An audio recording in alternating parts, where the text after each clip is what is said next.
What is up, everybody? Bluebird here, and welcome back to Cipher Secret. And today we will be reading Chapter 37, D of Determination and Doubt. Kinessi was at the verge of completely throwing his hands in the air in pure frustration and giving up.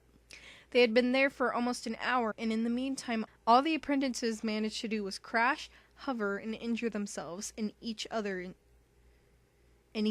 simultaneously. At first, it was slightly funny, then it passed from funny to hilarious, but then everything escalated from laughter to almost serious injuries. Humans are so fragile that it becomes pathetic, Bill commented while looking at his nails nonchalantly. I mean, one fall from a building and they die with a... Man, isn't that crazy? I mean, to us, it's like falling out of bed or something. He kept on ranting. Beatrice had been watching everything with a poker face before going to her brother. Keen, I really think we should find another teaching method before anything else happens, she suggested, pointing to the children. In that exact moment, Dana had managed to climb one of the tallest trees in the clearing and had now thrown herself from it. She tried to open her wings, but with the wind clashing against them, she was unable to. Dana sighed and went limp while waiting for the fall, not even bothering to move, crossing her arms with a poker face. Holy shit! Beatrice cursed before summoning her wings and flying up to her apprentice with an abnormal speed, catching her just in time. What the heck were you thinking, Dana? Well, at first I thought, fuck this shit, I can't do this, and I was going to give up like the loser I am, but then I had an idea that if I went higher, I would have more time to open my wings, and with the height, I would be more prone to fly in more time. Besides, the speed would help me as well. Although I did not plan, though, because the gravity near the air, I would probably be thrown like a parachute, she explained while looking downcast, before staring her mentor in the eyes. Beatrice was gaping. She had never imagined Dana would have thought such a complicated plan. I mean, it was risk it for the biscuit, so it was either try and succeed or die, right? Dana, how did you think of that? Beatrice asked while landing on the grass, putting her apprentice down. Your plan of the height and all is just so complicated, Dana finished with a grin. You might not believe it, but I was the top student when it came to mathematics and physics, she informed with a light blush, rubbing the back of her head awkwardly. I suck at the rest, though. I usually hide that ability so I can rub it in people's faces later. Beatrice couldn't help but roll her eyes at the last part. She didn't expect anything else from Dana, but was very proud of her as well. Beatrice was still a little shook up with the events, and then asked Dana one more question. Why didn't you try to teleport, or at least avoid hitting the floor? Don't try to fool me. I know you can teleport. Dana's smirk grew at this, and Bea could barely believe her answer. I knew you would catch me. Dipper simply could not understand. During the first 2 times he ever flew, it was natural, but now he felt like a complete failure. On the battle with the wyvern, Dipper had managed to prevent his body from colliding against a field of poisonous flowers easily.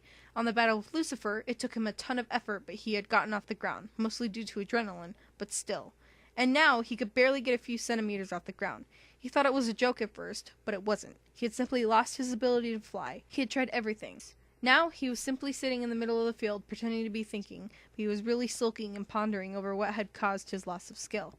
Was it because Lucifer had hit one of his wings during the battle? All right, I've waited enough, Bill whined, startling Kinessi. His patience had gone dry. He would no longer wait until one of the apprentices finally showed their true talent by flying. He had to act now. None of his siblings realized that all they needed was a little push. The gold-eyed demon walked up to his apprentice. Pine Tree, what's the matter? You did great during the battle with Lucifer. What's going on now? Dipper shrunk half his size. Come on, Pine Tree. Let's show these peasants how to fly, he said with an almost reassuring smile, trying to cheer up the boy. He grabbed Dipper before the young demon could protest, arms around his small body, pressing him against his chest. Hang on, kid. Don't look down. Dipper opened his mouth to ask what Bill was talking about, but it was too late. You're gonna fly like you did back in the battlefield, whether you like it or not. Bill spread his wings open, flapping them as hard as he could. They both took off into the sky. Dipper's eyes widened as he clung to Bill because his life did depend on it. When they seemed to have stopped going up, Dipper looked down, immediately regretting having done that, because they were higher than he would have ever expected. The other apprentices and mentors were small dots, and the landscape was like a giant house toy for a child to play with. Bill, put me down! I'm gonna fall! He pleaded, panicking. He really wasn't ready for this. He wasn't ready for anything. It could have been his imagination, but Dipper felt the slight sensation of Bill's hold lessening on him. Exactly. What? And Bill simply let him go. Dipper felt his heart stopping. It was like he could die right then and there, but that was at the brink of happening since he was almost fainting. "Nuh-uh, Pine Tree, don't pass out yet," came a playful scold from his side. Looking to his left, Dipper saw Bill falling alongside him, wings closed and seeming very relaxed. He was resting his head on his arms, crossing his legs like he was lying on bed, and that was really bothering Dipper. How could Bill be so relaxed? They were falling. "The fun is just starting," he sung before opening his wings once again to fly under Dipper, abruptly stopping the latter's fall. "I'm going to reteach you like a bird teaches his offspring, okay?" What? Dipper asked, still not understanding. Bill rolled his eyes. "I'm letting you go in 3. No, Bill, don't you dare! 2. I swear I can't do it! 1. Dipper stiffened, but nothing happened. Then laughter came. He was still on top of Bill, clinging to him and trembling with fear. "This isn't funny!" he yelled, flustering in embarrassment. He couldn't believe it. He was supposed to be flying now, but with his fears in the way, he couldn't even concentrate properly. "Sorry, Pine Tree. This is kind of very pathetic," Bill snickered, patting Dipper's head softly. "Don't worry, let's start again. I'll do things correctly this time." He spun around, still holding Dipper, so now that he was on top of Dipper and Dipper was under him. The only thing the apprentice could do to avoid having another panic attack was to hold Bill's arms, but that really wasn't helping at all. "So, first of all, flying's all about concentration, and I'm sure you already know that, but what you don't know is that you can't concentrate when you're having a stroke. So, empty your mind, Pine Tree, just like during the first lesson. Close your eyes, take a deep breath, and don't think of anything." Dipper inhaled deeply before closing his eyes and letting his mind go blank. "Great, now open your wings slowly. I'll be holding you with my psychic abilities, so don't worry." Dipper didn't want to trust Bill. He couldn't, but he had to. They were literally 500 feet above the ground, and if he wanted to keep living, he had to trust his mentor. Bill slowly let him go, but Dipper felt the strength of his telekinesis holding him in place. Dipper let the air from his lungs go and focused on his wings. He had opened them slowly. Any sudden movements would ruin his concentration completely. After only a few seconds, his wings were already spread open. "Okay, you can open your eyes now," Dipper complied, looking up. His wings were perhaps as big as Bill's, just a few centimeters smaller, though, and Dipper didn't know whether or not he should be worried. Kinessi had told him that this would affect his flying. So far, he was only being held by Bill's psychic abilities, blue aura surrounding his body and all, so Dipper didn't know how his skills in flying were at that point. "I'm going to let you go very slowly. Don't panic, just flap your wings when you feel you are losing height. Your wings are big enough that you can hover for a long time. Are you ready?" Dipper bit the inside of his mouth and nodded. "I want a vocal answer, Pine Tree," Bill demanded. Dipper had never seen him so serious before. It was almost astounding, but he expected to make it out of the lesson alive. He had to do what was asked of him. "I'm ready." "All right, then. Shall I count to 3? Bill suggested, but Dipper just shook his head with a daring smile on his face. "You're brave, Pine Tree. Hopefully that won't get you killed one day." And with that, he let his apprentice go. Dipper slowly began to lose height, and luckily he had paid attention to what Bill had said. Whether he was considerably lower than Bill, he flapped his wings twice and was now right under him. Bill felt a rush of pride over him. Dipper was a fast learner, and now he had regained his ability to fly. Meanwhile, Dipper also felt pride mixed with fear, bathed in agony. He was more than 500 feet above the floor. One wrong move, and he was as good as dead. "Can we go a little lower?" he practically begged. Bill could notice his insecurity. "Don't you think it's time to challenge yourself, Dipper?" The boy shriveled upon being called his name instead of the usual nickname, Pine Tree. He was already aware of the fact that if Bill called him by his name instead of the one he had settled for him, it was trouble. However, there were no harshness or scolding in Bill's voice. It was very soft, almost indulging him to do it. Dipper bit his lip and shook his head, murmuring a soft, "Not today," to the older demon, wondering what could have caused Dipper's sudden mood change. Unfortunately, the boy's mind seemed locked itself, forcing Bill out. "Okay then, let's go down." Dipper nodded. He already knew how to do it, or so he thought. While lowering himself down, he had lost speed and complete control of himself. Cue him ending up bumping against a tree and getting a headache, almost a concussion, most likely. Bill tried not to laugh at him, but failed. Well, the next lesson would be about how to land properly. While they were gone, Beatrice had helped Dana with her flying, while Azaf and Daniel decided to engage in conversation about everything that had been happening in the past few days. "I mean, 1 year ago I was worrying about having to pass my math test, and now I have to worry about being able to fly," Daniel complained. "How crazy is that?" he added with a grunt. "Life is strange, you know," Azaf shrugged. "We just have to get over it." He replied as a smile made its way onto his face. Daniel nodded, facing away, and tried to hide the slight blush on his cheeks. You're doing that again. Huh? Avoiding eye contact, Azaf clarified. Oh. Daniel leaned against the tree behind him. Sorry about that, Af. I've been pretty weirded out lately. This whole fiasco around us still hasn't hit me, you know? Maybe a few days later I'll wake up and say, oh shit, I'm in hell. But right now I'm trying to distract myself from it all and convenience myself that I won't stay here for long. He explained. Hopefully I'm right. Azaf snorted at the last sentence, unwillingly making Daniel laugh as well. I'm flying! The two heard the shout coming from above them and barely had time to look back before a red blur rushed past them. Daniel gaped as he watched his twin soar in front of him. I did it, bro! I can fly! Dana squealed in excitement. It's so easy! Come on, I'll teach you how to do it! Follow me! And with that, she took off running. Daniel had never been as surprised as he was now. Azaf seemed very confused, but mostly amused. He watched Dana run towards the center of the field. Daniel still felt a little hesitant about accepting his sister's offer, but perhaps he should. Dana wasn't a great teacher, except when it came to things she liked. Would she feel offended if he asked for Beatrice's help instead? She was the one who taught his twin how to fly, after all. The only time I've ever seen Dana this happy was after she blew our school's cafeteria and forced everyone to go home for the day. Dana whispered to Azaf as the memories sent a chill down his spine. There was meat everywhere, in the tables, the wall, the ceiling, and the students and the teachers too. I still have chills remembering her smirk. He commented afterwards, watching his sister. Honestly, it's creeping me out. Azaf looked at Dana, who was now flying around while still being within arm's reach, and then back at his friend. She seems happy. That's never a good thing, Daniel responded. What if it is now? Azaf questioned, while his friend narrowed his eyes at him. What did he mean? She isn't harming anyone yet. It's not like her usual pranks where the whole town goes away, Dan. She's just happy she's able to fly. Daniel shot him a glare. Are you aware that, with her new flying ability, she can do even more harmful stuff? He questioned, as I froze for a few seconds. You're right. Forget everything I said. He leaned against the tree as well. Well, how about we do it by ourselves then? What do you mean? I'll help you fly, and you'll help me, Azaf explained. How does that sound? Daniel bit his lip and nodded, while they both stood up. I'm not sure about that, though. Are you scared? Oh, now it's personal. What the hell are they doing? Kinessi questioned Beatrice while she watched both his apprentice and her own, but all she did was shrug while still staring with interest. Azaf and Daniel were running fast as they could to see who would be able to fly first. Daniel was the one who failed the most, often tripping and not being able to hover, not even once, but which always ended up with him falling face first onto the floor.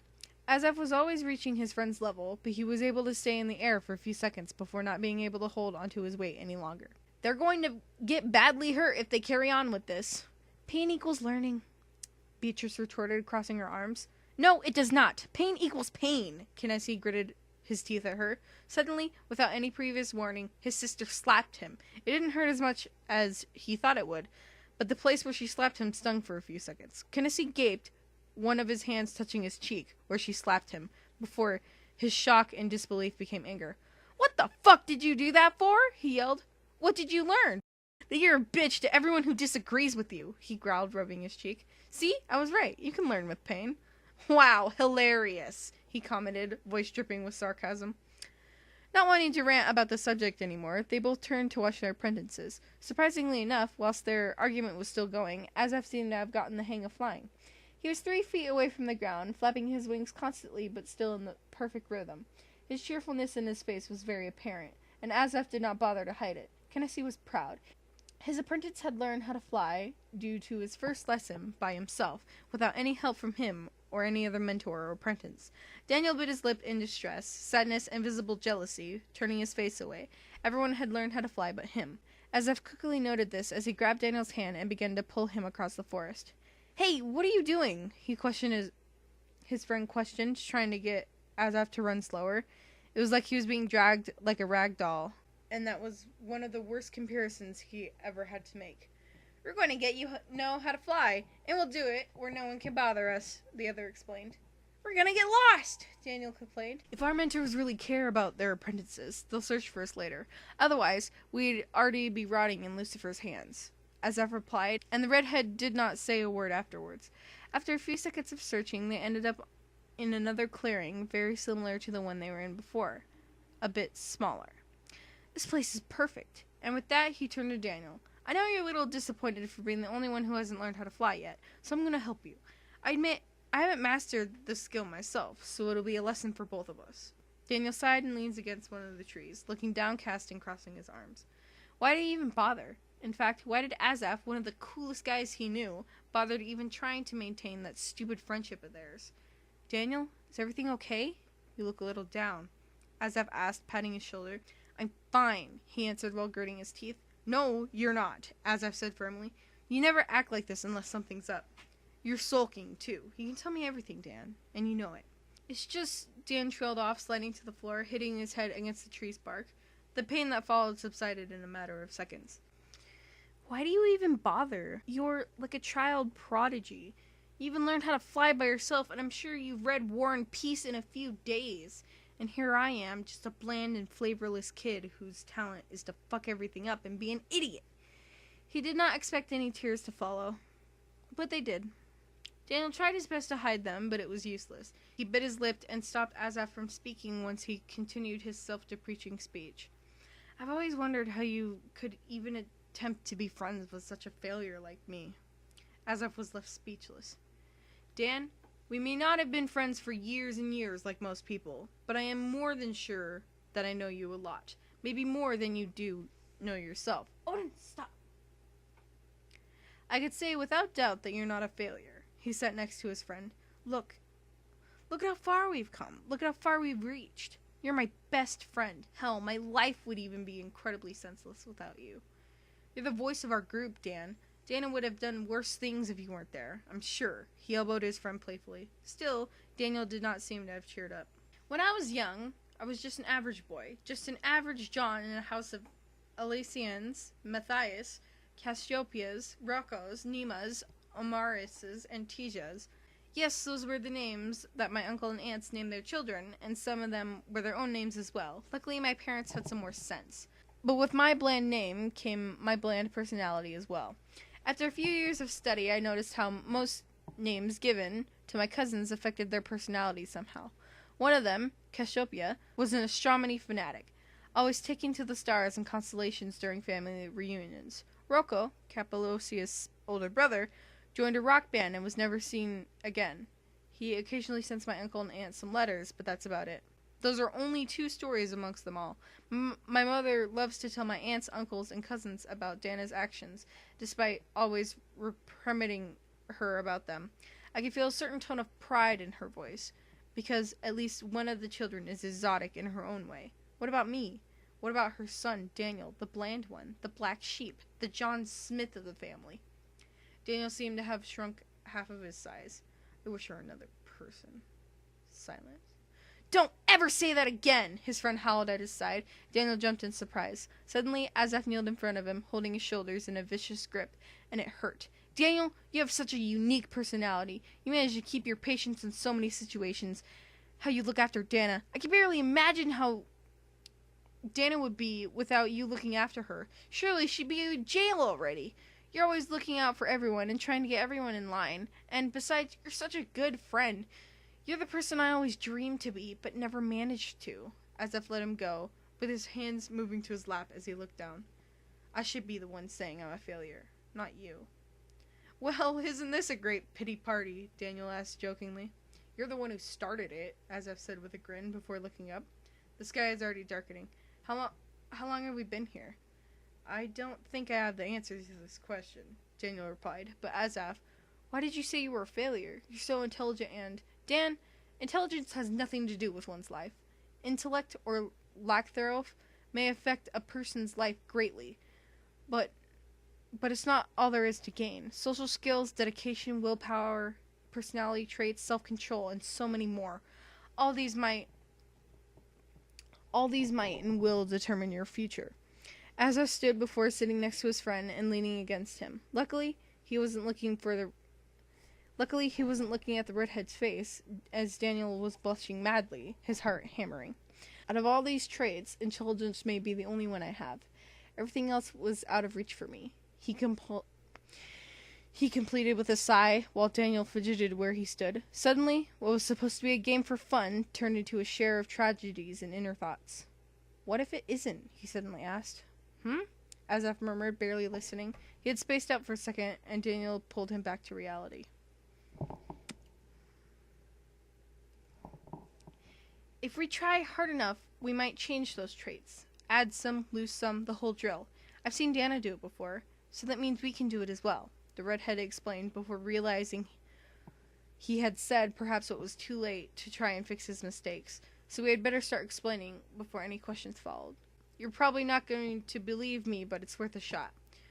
When we were young, both Dana and I were very shy, but she had somehow reached the supreme level of social awkwardness. We could barely go out in public before she had some sort of panic attack. I hated being the center of attention. Strangely enough, nowadays it's the complete opposite, since Dana loves being on the spotlight. Anyway, our parents took us to different psychologists, since we both refused to attend us together, so we could get over that fear. And to Dana, that was a miracle. A miracle, as I raised his eyebrow in amusement. That's how I perceived it all the time. After just 3 or even less sessions, she was completely different. More outgoing, making friends and foes wherever she went, always trying to be heard. It was a 180-degree turn for the whole family. Some members who had seen us a few months before were shocked upon seeing her, but they looked at me and nothing changed at all. In fact, it did change. Before, I was timid and very awkward, which was seen as cute, but as I lost my shyness, all of that was part of me was just gone. So I became vacant and bland. Daniel revealed, looking at his hands, wondering why they were so sweaty, attempting to decipher his body. My cousins loved to bully me because of this, giving me those stupid nicknames: flavorless, bland, vanilla, dull, and my personal favorite, hollow. No offense, Dan, but some of your family members sound like assholes. Azaf tried to calm himself down. What kind of cousins would ever do that? Although he never had any, so Azaf didn't have anything to compare except for his sister. They are, but I can't bring myself to complain to my parents about them. I don't feel right. It's not like me, you know? But in the end, I'm happy that I've talked to you. I feel better. Daniel was wishing so hard that the conversation would end there, and to his surprise, Azaf said nothing. He simply stood up and cleaned his jeans. So do I, Dan. Maybe we all need some therapy with each other. Tomorrow, I'll help you with your flying, no matter how long it takes. We won't give up. I guess we have to go back now, he said, extending a hand to help his friend stand up. Daniel dithered slightly before accepting Azaf's help. Because he didn't know where they were, all Daniel had to do was follow Azaf. But as soon as the black-haired boy's eyes darted around the clearing in visible confusion, his soul received a wave of worry. Azaf turned to him, a little embarrassed, but trying hard to hide it. Okay, so where's the exit? Daniel gaped. You have got to be kidding me, Af.